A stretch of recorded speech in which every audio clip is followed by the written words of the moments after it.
ബംഗളൂരുവിൽ താമസിക്കുന്ന റഷ്യയിൽ നിന്നുള്ള പെൺകുട്ടിയുടെ കന്നഡ കവിത.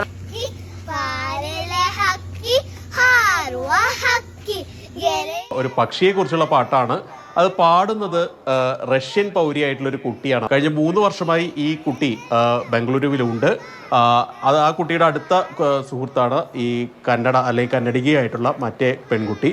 ഇരുവരും ഒരേ ക്ലാസ്സിലൊക്കെയാണ് പഠിക്കുന്നതെന്നാണ് ഒരു ഇൻസ്റ്റാഗ്രാം യൂസർ ഈ വീഡിയോ പോസ്റ്റ് ചെയ്തുകൊണ്ട് പറയുന്നത്. ഏതായാലും ഈ കന്നഡ ഭാഷയെ അത്രയും പെട്ടെന്ന് ആ കുട്ടി പഠിച്ചെടുക്കുന്നു എന്നുള്ളത് ഏറ്റവും പ്രധാനപ്പെട്ട അല്ലെങ്കിൽ ഏറ്റവും കൗതുകമുള്ള ഒരു കാര്യമാണ്.